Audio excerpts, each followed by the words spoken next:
Let me just introduce Lev Manovich. It's a great pleasure to introduce Lev Manovich.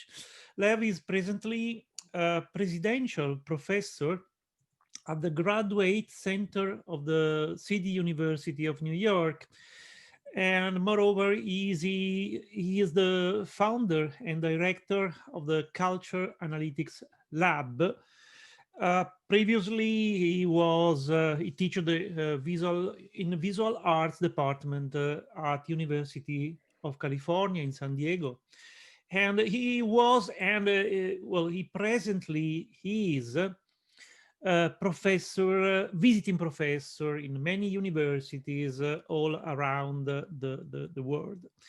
Um, I remind his beautiful website, manovich.net.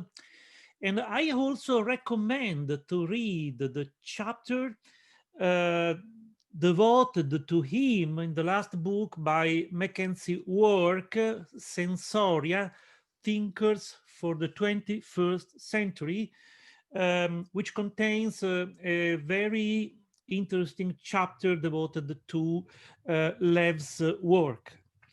Manovich works extensively on artificial intelligence and culture, computational social science, digital humanities, digital culture, visual culture, media theory, digital humanities.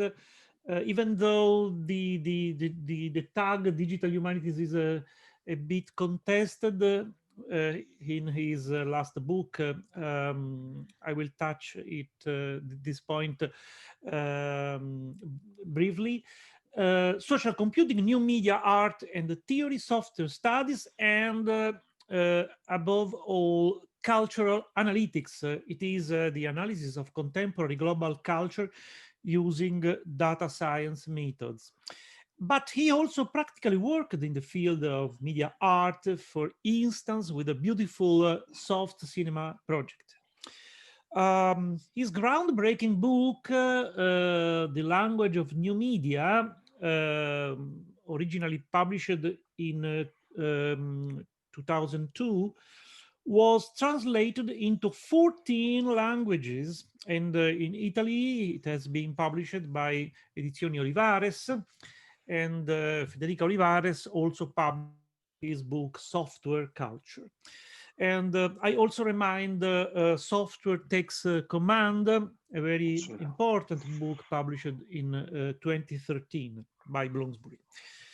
Uh, his research center, Culture Analytics Lab, has been the first attempt at computational analysis of big data in the field of humanities and of visual and cultural studies.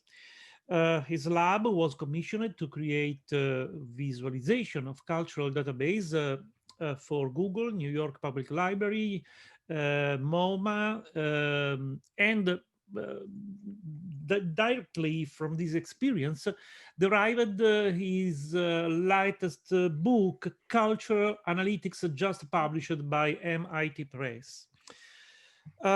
Anyway, the experience of the Culture Analytics Lab was also important for another short but extremely interesting and, so to say, conceptually thick book, which is Aesthetics of AI, published in 2019 and recently translated in Italian by Luca Sossella Editore, with a beautiful preface by Valentino Catricala.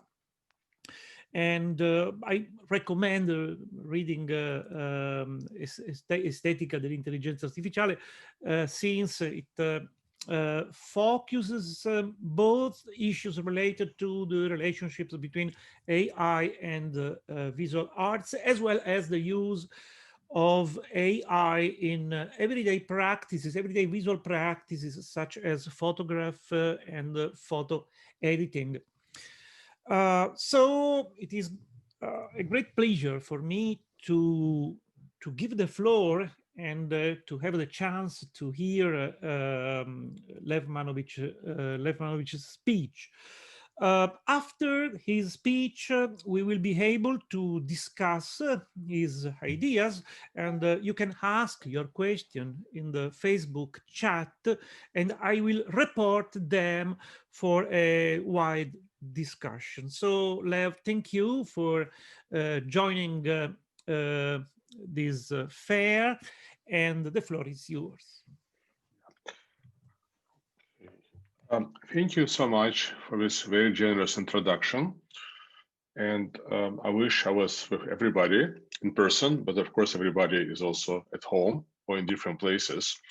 I want to thank the publisher, the translator, everybody who initiated this project of translating my book in Italian. When I think of aesthetics, outside of Asia, which is also like obsessed with aesthetics, I think there's only one country outside of Asia which is equally takes aesthetics really seriously and understands that aesthetics is essential to being kind of human. This country is Italy. And why do I say that aesthetics is essential to humanity? Today, we archaeologists and anthropologists, right, date ancient civilizations by their art and by the stylistic changes of their art, right? Not by language, not by some other material objects of everyday life, which we no longer have, but by art. So perhaps the future anthropologists will also judge our civilizations by the kind of aesthetics we create, whether it is strange things we see in contemporary art museums or beautiful things we see on Instagram. So I will do my talk. I'll try to keep it to half an hour, so we have time for discussion. And I've written this small book, AI Aesthetics, 2 years ago, approximately. So 2 years is a long time in a contemporary life. So this talk I'm going to do is like experimental. I just put it together today for you, where I'm trying to go kind of beyond the book and introduce a number of perhaps new concepts or new dimensions to help us think about the relationship between artificial intelligence and aesthetics in a more precise way. But as I said, it's experiment. Usually it takes me like 20, 25 times to give a lecture before everything is working together. So I already see mistakes in what I prepared. So please judge and please be cruel and honest. Okay. So here we go.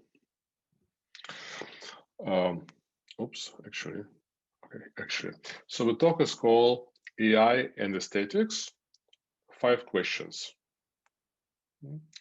And this is the announcement and information about the book. And although I was very stupid when I was young and I should have learned Italian, so I'm going to butcher the title. So forgive me, but it is so beautiful. L'estetica dell'intelligenza artificiale. Okay. So I will try to raise kind of 5 questions, and we'll talk about creativity, beauty, diversity, intensity, and systematicity. And I think today it's kind of hard to escape the first issue because in popular media, right, in specialized venues, in art circles, there are intense discussions for the last 5 years approximately about AI art and also AI creativity. And this term creativity seems to be the central. So we have to acknowledge it, right? So we'll have something to say about it. But I also want to take the discussion a bit away, right, from this obsession of creativity, and also to talk about other important dimensions. So I think there's a kind of paradox behind many of these discussions.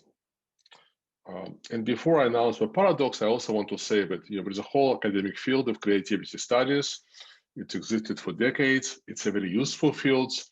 right? People have already discussed computers and creativity in the 80s, so it's not a new question. It wasn't born in 2020, and lots of discussions are very useful. So if you really want to seriously discuss it yourself, my advice, I will give you the same advice I give to everybody: go and look at the page in Wikipedia. So if you go look at creativity kind of page in Wikipedia, it's like big academic articles with tons of references, and there's at least 5 or 6 or 7 definitions of creativity. So we're not going to go into this because it exists. So now let's talk about contemporary situation. I think there's a kind of paradox behind many of these discussions today. That is, we kind of want AI to be creative, right? Because today AI is mostly done using supervised neural networks, right, or deep networks. And as we know, deep networks are being trained using existing data sets. It's almost inevitable what we produce is kind of similar, right, to the patterns we extract from these data sets.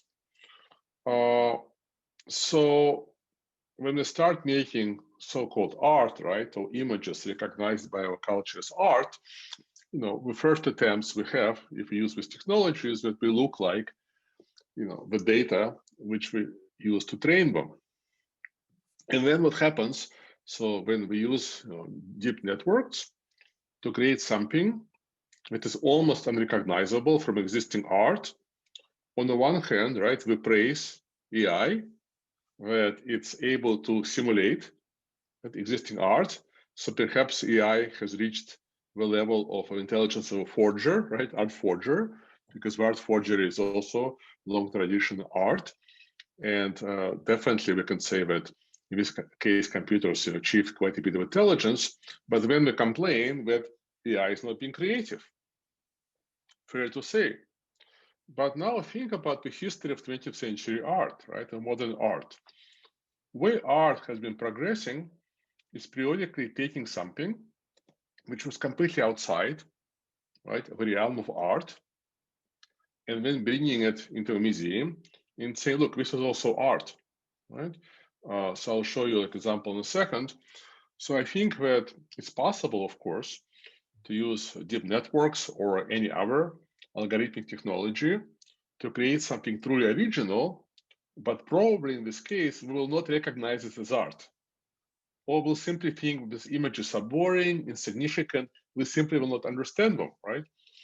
And this is, of course, dilemma has been around for a while in many discussions of new media, culture. We talked about, computers like an alien, right? So how do you communicate with alien? If alien is very much like you, right? If a ship comes tomorrow and human beings come out, it's kind of disappointing, right? Because we want aliens to be different and green and have some strange voices. But when if aliens are very different, we can't communicate to them. Yeah. So to remind you that these conversations and experiments have been around for a while.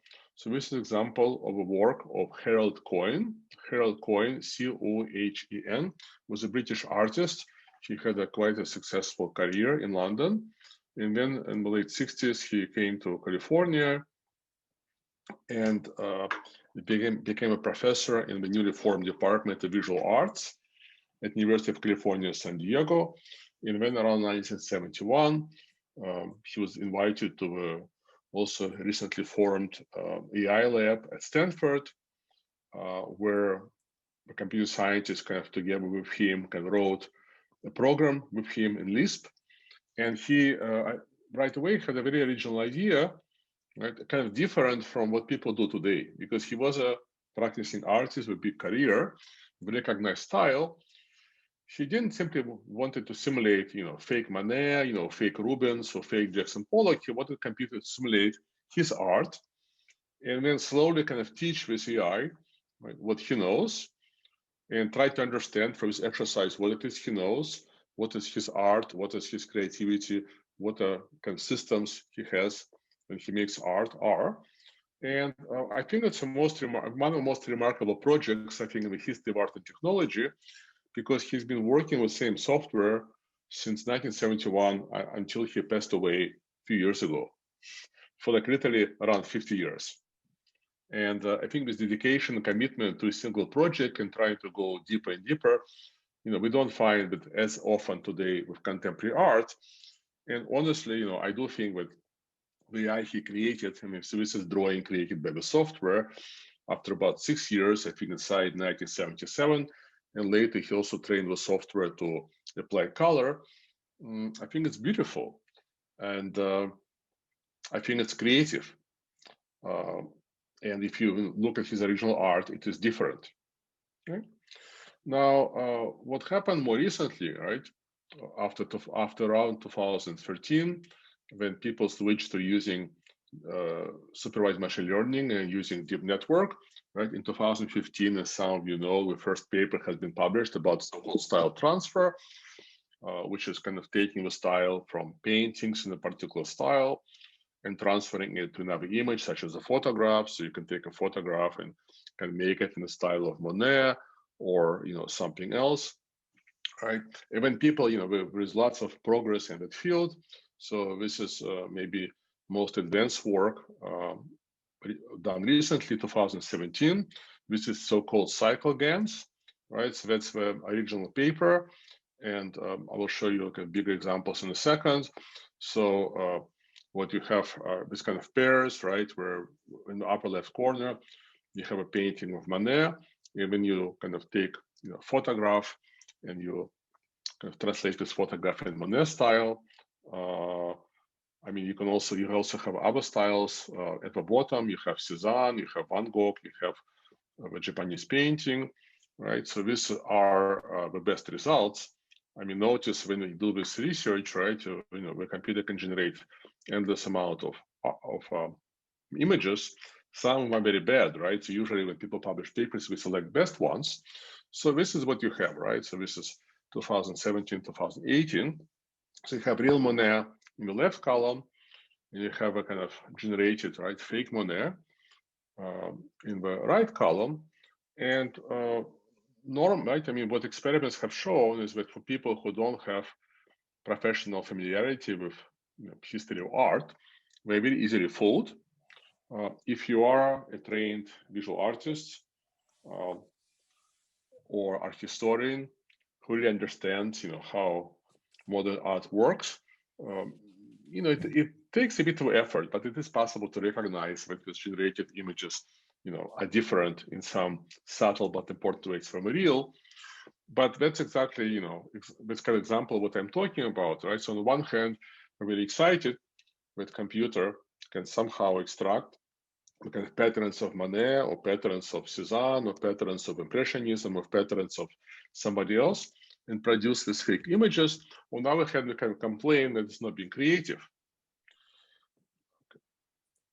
Now, literally, just a few weeks ago, actually, there was a new research being published. It became very well known. It was basically honor thesis by Princeton undergraduate student, so undergraduate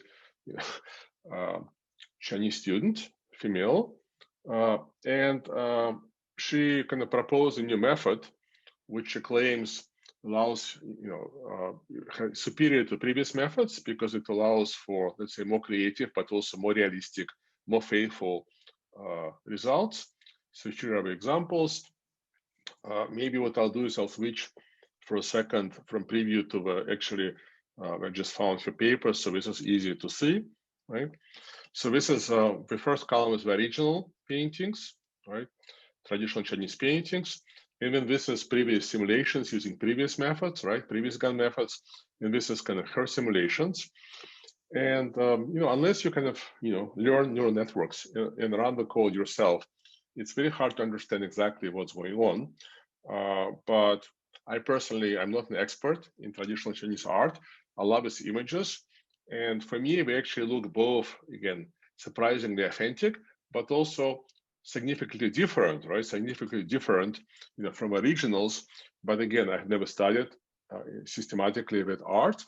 But here's what's remarkable, and we'll come back to it. What's remarkable is that was the first class she took in machine learning. It was like first class she took in deep networks in Princeton Computer Science, and that was her final project. So at the end, I will raise a question, why is it so easy to simulate human art? What does it tell us about human art? Well, we'll come back to it. We'll come back to it. No. Okay. Okay. So some more slides about creativity. So as I said earlier, right?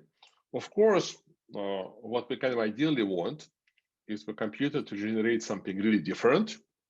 But if computer generates something really different, how do we know it's art, right? So this is, of course, the famous ready-made by Marcel Duchamp. So 1917, he was in New York. He went to a workshop which was making these pissoirs, and he kind of bought one. And Armat, he put the signature. Armat, in fact, was the name of his factory, his workshop, right? So it was not Duchamp's name. And it was a completely cognitive, right? Ideological, intellectual act to have this thing recognized, right, as a work of art. So if computer does something like this, how would, I mean, it would take somebody, right? It would take somebody to say that's a legitimate work of art, right? Because it doesn't look like anything we have seen before. So of course, when we're talking about creativity, what I think we really want, right? We kind of don't want, okay, we sort of don't want this only, and we don't want this, right? This is too familiar. This is maybe too alien. We want something like this. We want something nice, creative, beautiful, contemporary. Well, this is created by human artists, photographers, designers. Those of you who know about fashion, and of course you do know because you're Italy, I'm sure you know that one of the most interesting brands today is Gentle Monster from Korea. So this is advertising from Gentle Monster, using kind of various artists. I think this artist from Japan, right? This is designs for potential future glasses. Well, the question is, is it possible to train any neural network to generate something like this? Or do you actually have to have a kind of what people call general artificial intelligence, right? Do you have to transfer into the computer, at least a large part of knowledge, which an adult human being has, right?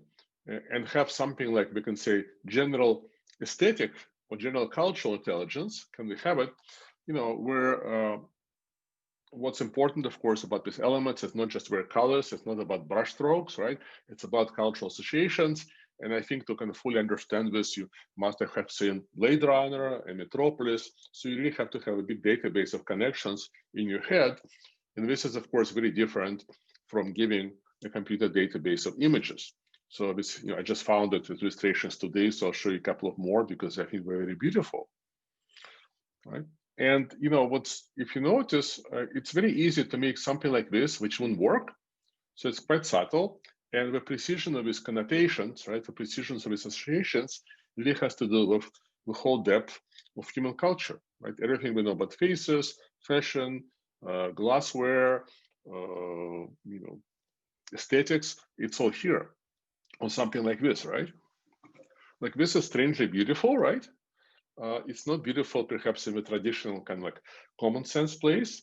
And you can imagine how a very little mistake would actually make it ugly or simply boring or simply not interesting, right? So how many years before computers can do something like this? Or how many decades? Or maybe never? We don't know yet, right? We don't know yet. Okay, so since we're already in the subject of beauty, let's talk about number 2, which is beauty. Okay, so in our culture, right, in our society, one very common way in which AI has already been used for a number of years is what I call beautification, right? So AI is built into thousands of kind of face editing, face beautification software, right? To thousands of apps on Apple Store, on Android Store, on Google Store, right? For mobile phones. Of course, it's also built in more professional tools. There's all kinds of like kind of portrait enhancing software. And this kind of starts, this tendency already starts before AI, right? Already when people started using Photoshop, right, in the early 90s or other kind of photo editing, photo retouching systems, I noticed the trend. And already in the late 90s, we talked about kind of photoshopping our world or photoshopification of our world, right? The idea was with images which were imperfect, not beautiful, kind of a bit random, not perfect, we're gradually being replaced, right, by something perfect. And if you basically go look at films from 20 or 30 years ago, or music videos, or if you go look at newspaper covers, if you look at any kind of popular visual culture from 30 years ago and today, the distance is very huge. I should have put the example, I'm sorry I didn't. So even when today people show horror, even we show war, even we show poverty, it's always aesthetically completely perfect. So there are two ways to think about it. One way is to be very depressed, right? And to say, okay, it becomes almost like illegal to be not beautiful, right? It becomes illegal to not have beautiful images. For example, if you go to Asia, if you go to a country like Korea, it may sound very strange to you. In Korea, it's considered to be impolite not to look beautiful. So you may connect it to gender, but it's not simply connected to gender because that applies both to men and women. So one reason is actually people put lots of makeup, both men and women, and do plastic surgery. Yes, of course, it's to be successful, to have better career, but there's something else going on where it's kind of impolite not to be beautiful. So that gives us a very different idea of beauty, what beauty can do socially. But I think there's yet another way to think about it. So I'm thinking about ancient Greece, ancient Rome, Renaissance, again, ancient China, Japan, Korea. So Iran, we have seen a number of historical cultures which were not interested in realism. We're not interested in realistic depictions of reality, whether it is in literature, in visual art, and so on. We wanted to be surrounded by idealized, kind of perfect, canonical representations. And perhaps we can say with this era of realism, which we live in now, it's not so old, right? It begins somewhere perhaps in the middle of 19th century with realism in painting, right? So in Europe, it will be people like Courbet, Daumier, and then of course photography becomes a major tool of realism, right? Kind of showing life as it is, showing life without beautifying it, without idealizing it. And maybe, of course, we have news today, which continue this age of realism. But if you go and look at, for example, photographs on Instagram, right, which get most views, or music videos, I mean, just look at K-pop, right? Perhaps we can say we're moving towards a different society, or returning to society with kind of classical aesthetics, where only idealized representations will exist. And just to remind you, so this is, let's say, beginning of age of realism. This is famous Russian painter Ilya Repin. So painting from early 1870s. And these paintings were very shocking, right? Because they were not showing idealized figures, right? Which would refer to kind of classical mythology, or to Renaissance kind of beauty proportions, right? These were peasants which would use their kind of manual labor to carry ships through Volga River, right? And actually shows were kind of overworked, worn, real faces. Right? And then this is the different culture, different society, right? So this is, of course, ancient Greece, ancient Rome, right? Perfect proportions, the admiration of beauty of human body. And it seems like, if you go look at the news, right, you see something like this today. And of course, you can find lots of journalism, photography like this. But when you go to world of entertainment, you find something like this, right? And when I say beauty, I don't just simply mean beautiful actors, beautiful singers, beautiful models. It's the fact that when you watch, any contemporary big budget film, especially from Hollywood, every shot is perfect, right? Every shot like a perfect painting. Every composition is perfect. If you see landscape and some birds, appear flying from a landscape, of course it's all edited and they're going to be flying right in the perfect place, right? So really kind of beautifying every representation. Now, what's interesting here is what is the role which AI is playing or will play in this. So this is from a real system, by one of his stock photography websites. And so what you see on the keywords, right? You kind of see the state of the art of computer vision, maybe up five years ago, where computers were taught to recognize thousands of instances of objects and type of scenes, right? So first it will be just, it will be a cat and an animal. Even later, computers were taught to also recognize photographic parameters. So you see here it says close up, focus on foreground. And then, even later, right, in the last decade, the research has moved to also recognize abstract concepts and perhaps some kind of even states, right, sleeping relaxation. But what is this aesthetic score, right? So this is from actually 4 years ago. So that was the first company which offered, right, to art directors, editors, and so on, where photography, and to help people search things. It would also use neural network and train this neural network to give each image an aesthetic score, right?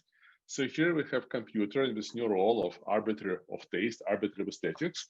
And you wonder, right? You wonder why this very interesting photograph of a cat, we kind of toy, the computer only gave it 40%, whereas I think it was more generic, right?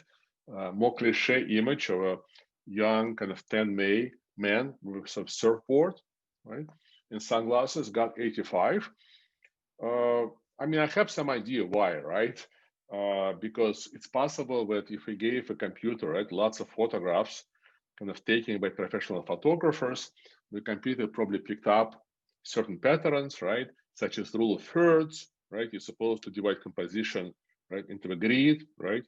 And then you're supposed to place like important objects like in the intersection of this grid. So there's a symmetry. Also, this photograph is more saturated. Also, the computer probably thinks that if things are out of focus, it's not good, right? But here, I think with one example, you see how AI is obviously not the most single important factor in this movement of beautification, right? Because it starts, way before, but it definitely can contribute to this movement because as you train AI, right, on this kind of on the good photography, right? And the computer automatically enhances your photographs even before you save your camera on your Google phone. It goes through like 34 different algorithms.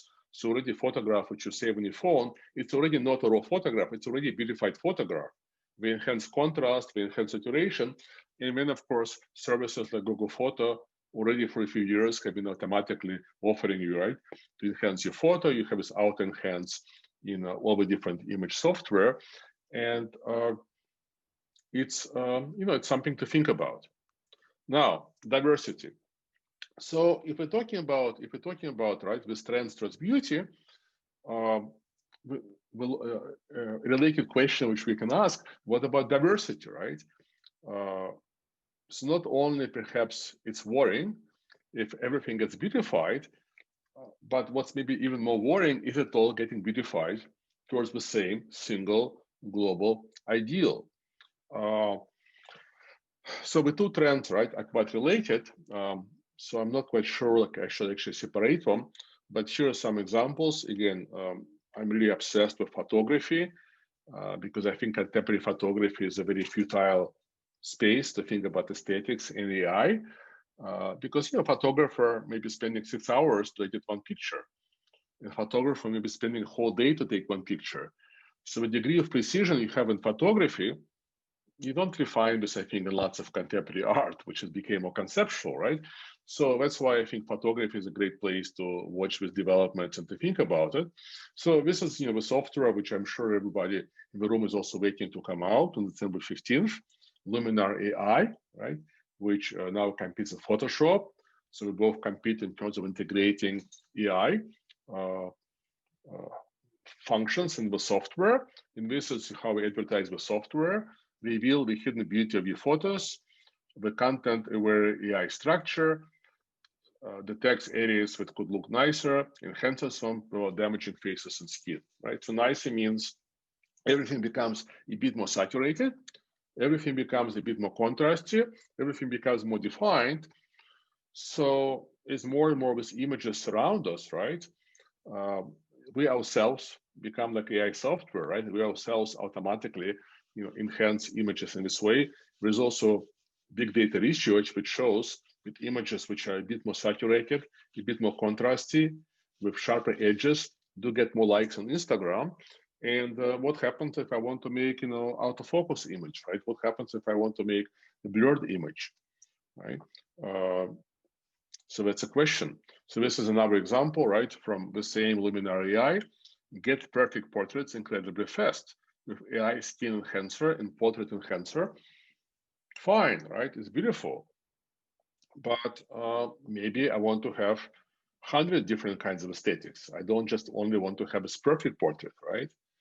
If perfection means the same thing over and over. Now, the next thing is, again, very related. So I had kind of lots of difficulty actually trying to separate these few things. And I don't think I found the right term yet. So for today, I will call it intensity, even though I don't think it's quite the right term. But let me show you what I mean. So this is also from Photoshop, right? Photoshop 2021, but this function already existed for a few years.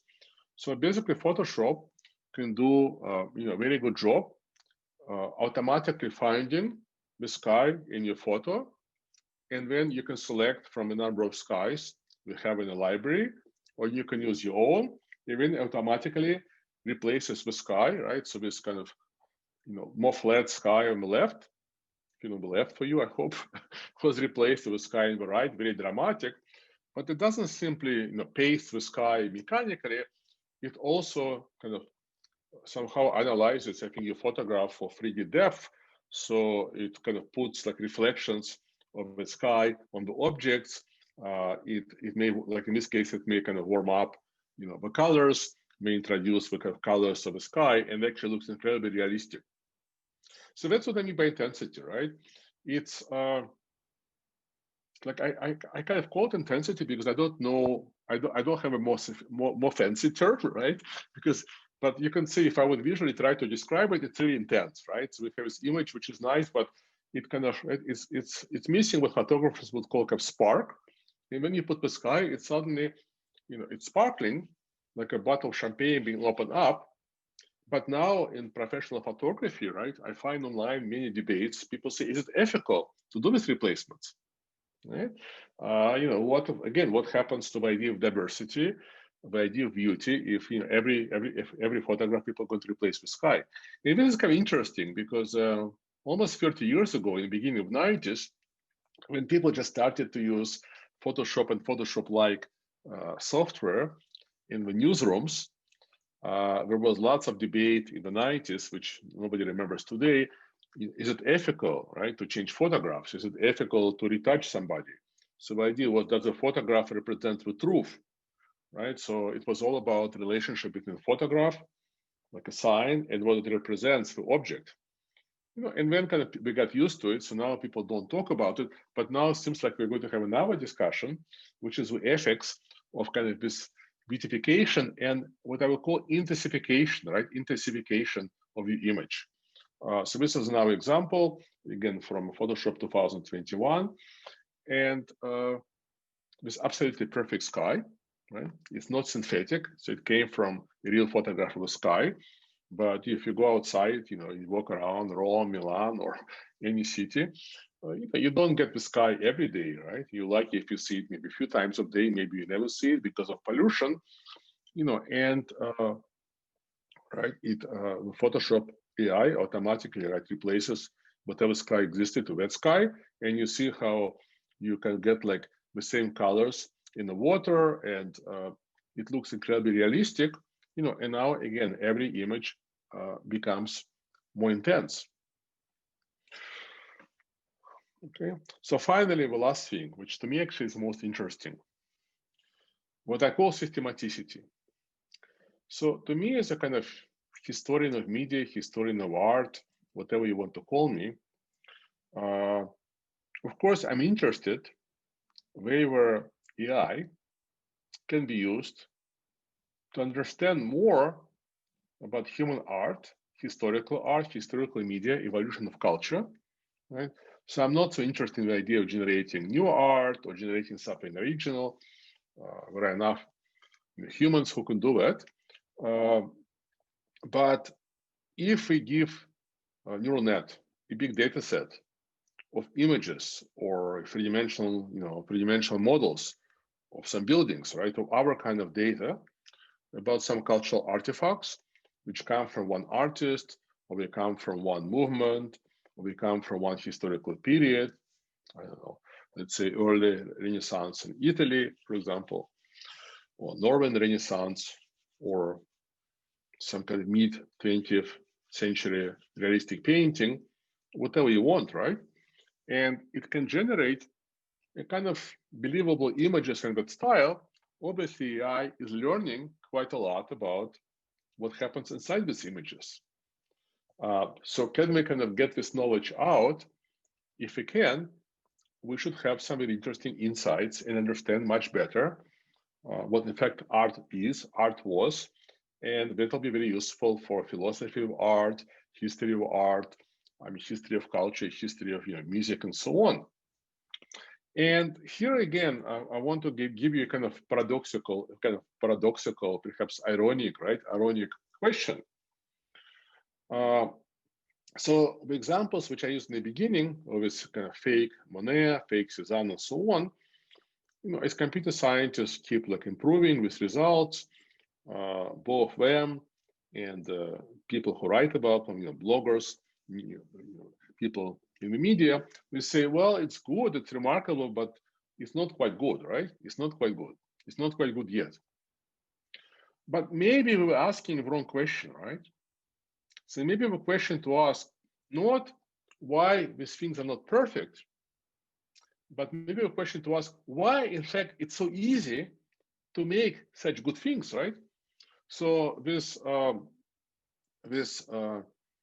example, right, which I showed in the beginning, right? Okay, so something like this, right? Yes, it's not real Monet, and the Monet expert will know that, but the rest of people will be fooled. So why, literally, after a couple of years of research, people can generate such convincing human art, something which historically we think of as a really kind of example, like a top example of human visual creativity, right? And then, this is 2017, and then 3 years later, we have undergraduate who never taken class in deep networks, and she takes the first class in Princeton, and she makes something like this, right? And then the newspaper, the newspaper. This is actually it's a great news source in a way about Asia. It's from Hong Kong. They say, well, we made an experiment with Princeton undergraduates who are not stupid, right? And 55% of the time they thought that these fake images were real. So basically, people are fooled. So why is it so easy? Right? So to me, I can realize last week that in fact, this is the question, right? The question is not why is it not perfect? Maybe it will never be perfect. But the question is why? Right? Why we have been able to simulate this very kind of sophisticated, right, highly praised, very expensive examples of human creativity, literally within 2 years of working with neural nets. Does it mean that the humans are much less original than we think? Does it mean that there's much more repetition in human artworks? Whether it is traditional Chinese art, or Monet, or Jackson Pollock, or whatever, right? So I will leave you, right? So this again, this is where this kind of, and I'm sure like in a few months it's going to be better and better and better, right? But it doesn't matter, it's already good enough. And then this is to leave you with the last image of, because I think it tells us a lot. So this is one of the classical Jackson Pollock's paintings, right, from the early 50s. And of course, what's interesting about Pollock, like it's almost this painting stages for us this dilemma, right, about systematicity and kind of the rules and breaking the rules, right? Repeating something, even not repeating it, signal or noise. Because usually Pollock has been promoted, right, as this example of like complete creativity, so this male artist genius, he puts this huge canvas on the floor of his studio, right? He uses cans of paint, and he kind of uses movements of his whole body and his hand to create this ornament-like painting, right? So it's supposedly example of something very creative, very random, very unorganized. And yet, if you look at it closely, it's incredibly organized. It's incredibly systematic. To me, it's as systematic as maybe some ancient ornaments, right? Traditional ornaments. Because I think if you take like a small segment of this painting, I think you don't have to use AI. I mean, I think it'll be very easy for computer to simulate the rest, because in a way the whole structure of this image is repeated, right? In the in a small segment. So it turns out that the difference between, on some deep level, the difference between Jackson Pollock and something like this, perhaps there is no difference. So this is, I think, what's really interesting to me about, as a kind of historian and theorist about AI art and AI creativity. But as I said, this talk was a bit experimental. I'm not sure about all these dimensions, but in the book, it is more systematic as a, as you said, right? It's a bit more refined, a bit more polished. So if you're interested, please take a look. It's only 9,000 words. It's really like a long article. I have to tell you, I will leave you with little secrets. I'm working with a colleague of mine who is actually professor in philosophical aesthetics. He teaches in Venice.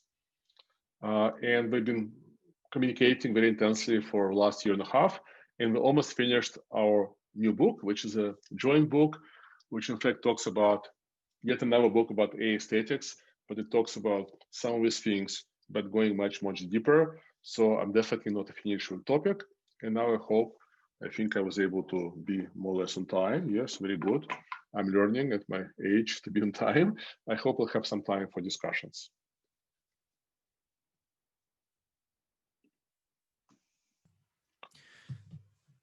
Thank you so much, Lev. Thank you, especially for having avoided just a summary of your book, but for having introduced the new, fresh ideas and the real updating of your book. And so I think that your focus about how AI is reshaping our ideas of art experience, beauty, uh, creativity, and so on, um, came to light very well. So thank you so much. So I ask if someone have any question.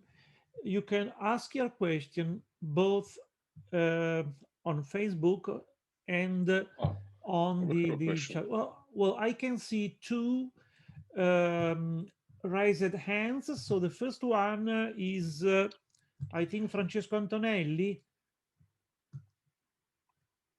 Francesco Antonelli, you raised your hand. You want to talk. You want to write. I allow.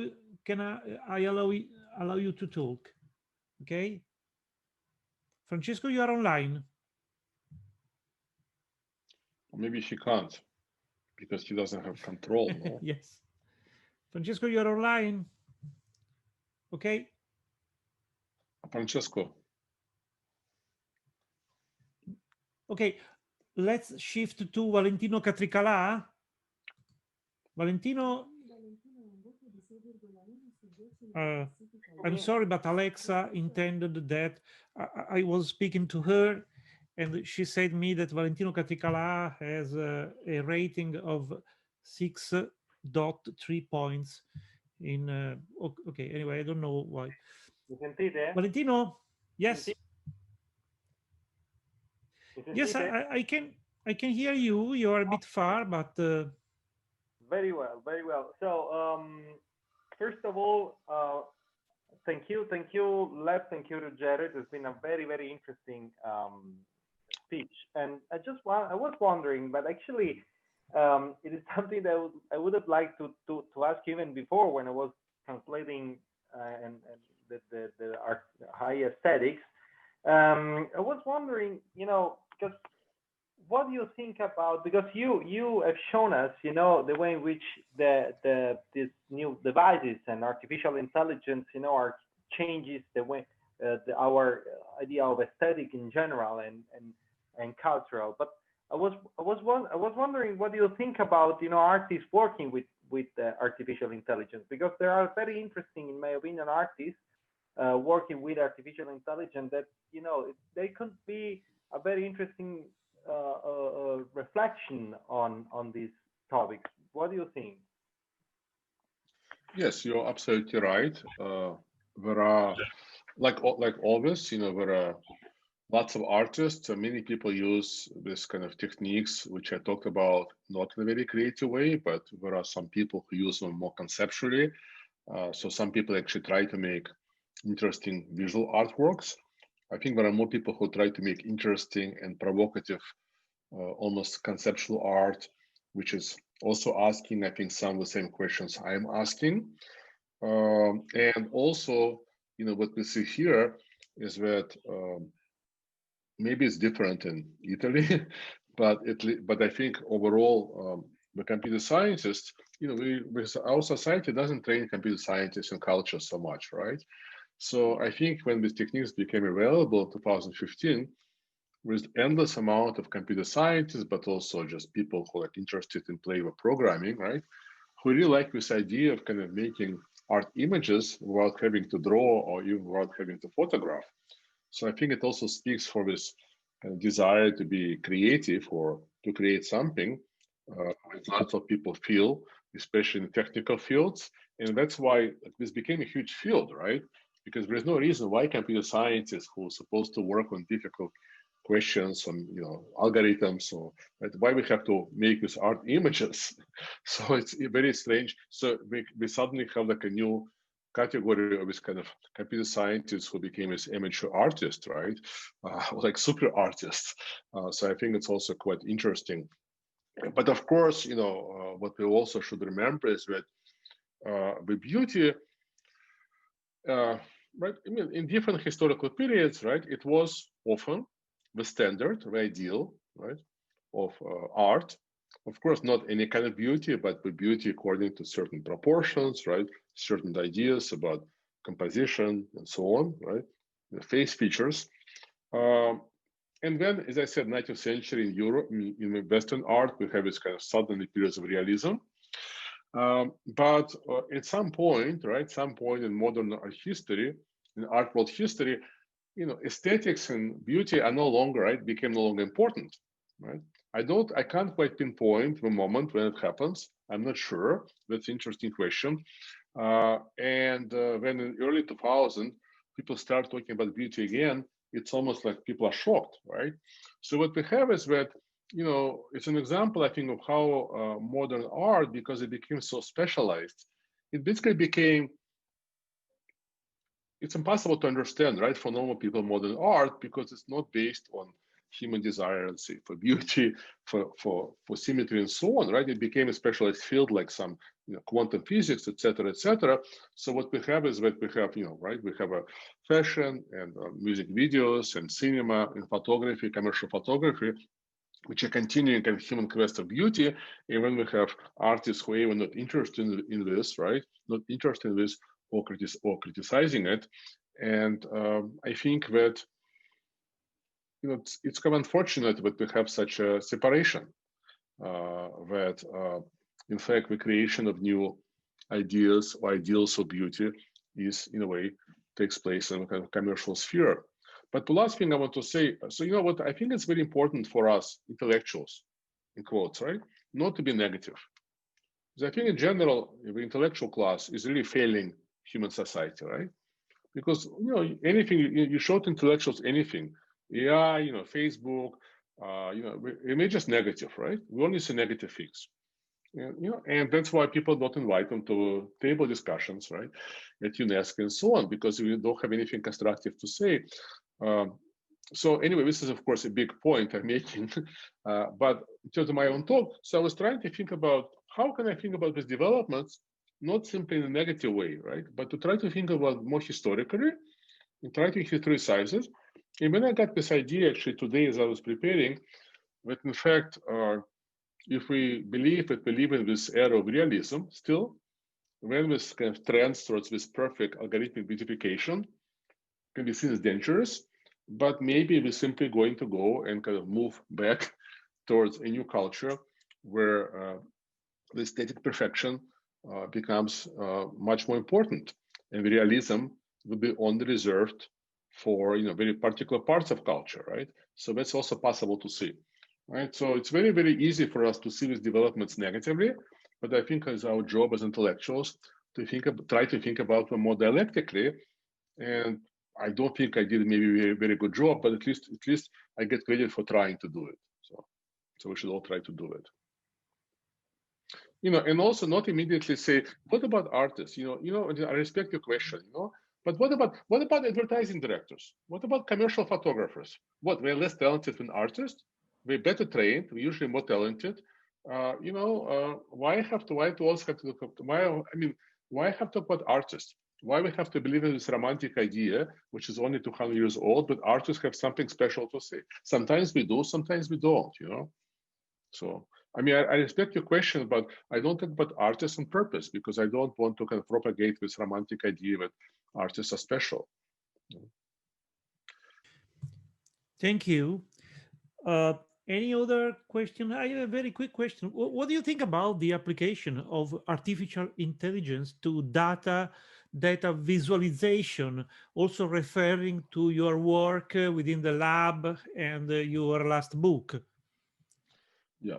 So in general, right, this is something I didn't talk about a lot today, but I talked about this a bit in the book, right? The history of computers in society, it's a kind of history of gradual automation, right? So gradually, more and more areas of society and culture, even culture gets automated. And AI AI can be used in lots of different ways. We can use this of AI we see. There's nothing inevitable about it. It responds to certain kind of social economic desire, right?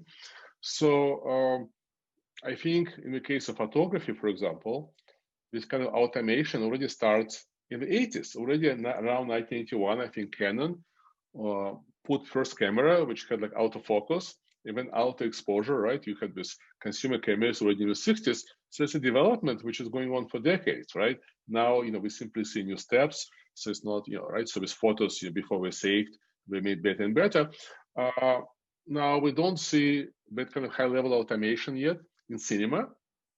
Yes, there is an example of Game of Thrones, which was based on a variety of elements which AI suggested, but AI hasn't made the final movie. I think in architecture and design, right, people use AI as a kind of generative engine to generate lots of examples. But I think for now, right, the final decisions are still being made by humans. So data visualization is now an interesting area where AI is already working. So in fact, if you use things like Excel or Google Docs, right? If you use this kind of common free or almost free spreadsheet and visualization software, they can automatically already suggest some graphs to you or Tableau, and it's been around, it's been available for a while. What we don't suggest yet is incredibly complex, incredibly static, incredibly intricate visualization, which will go and give a price. But that's also because the companies, we're not after it, right? We want to make graphs which will be useful to millions of people who need to make graphs every day for their kind of meeting. We're not trying to make some static visualization. So that's already, right? That's already developing. But one thing to me, which was very interesting, I would going to see automation in the area of graphic design, right? So I think that's actually going to be ultimate test. There was a company which was making like really good AI to automate web design called Grid, but we have beautiful demos, but for some reason it like closed 5 years ago. There are lots of experiments, but it's not, when I look at the commercial systems, they're a bit simplistic. And I think the graphic design is a very interesting area of human creativity because it seems to be very simple, right? It seems like there are lots of rules you can follow. And yet, why do we hire a graphic designer who spends a week or a month doing one poster, right? Why the graphic designer has to spend days, moving fonts and changing things? Why it takes so much work to find the balance, the contrast, the expressivity just in a few elements? So to me, this is very interesting kind of space to watch and to see what happens. But what I want to say in general, what I tell students, like I also give talks in design schools, architecture schools, including Italy, and I say, well, if you want to have a job in 20 years or even 10 years, maybe you should start learning about not just design, architecture, film, but also about computer science. So in the future, will be kind of co-designing with kind of systems of computer scientists, or you'll be telling the systems what to do. You will not be simply kind of watching in horror as the systems come and replace you. And I think ultimately, the future lies not in the kind of replacement of human by creative AI, but in a kind of synthesis, right? In a kind of dialogue. And in fact, when you think about history of interactive computing, go back to the 60s, that's the idea was, right? Augmenting human intellect. So now we should talk about augmenting human kind of creative intellect, right? Or artistic intellect. And not necessarily replacing humans. So that's, I think, and they have to play a role, right? So if we simply say, oh, we don't like it, when we're not playing a role in society. Dear Lev, thank you so much. Also for this, I want to say, professional suggestion for students in visual design, arts and visual design. I think it is a very precious indication. So, well, I found this meeting extremely fascinating. So thank you so much. Thank you to Thank you the so much. organizer. And see you for the next meetings by the Maker Faire events. So thank you so much. Bye bye. So before we go, I just want to say, Karl Marx said famously, right? The philosophers so far have been interpreting the world. Our goal is to change the world. Well, maybe it wasn't such a good idea, but because how many people died. But maybe I should say, we're theorists until now. We're only theorizing about culture. Maybe we should also make some culture because it's called Maker Faire, and that's why I kind of talk a lot about software, because I like to get very specific. Because when you kind of see how things are working. So here's my toast to, or my wish to kind of make a fairest, the new generation. So thank you so much. I completely agree. You agree? Okay. As you know, in Italy we have operaismo, an Italian version of humanitarian Marxism. So I completely agree with you. See you. Bye. Bye. Bye.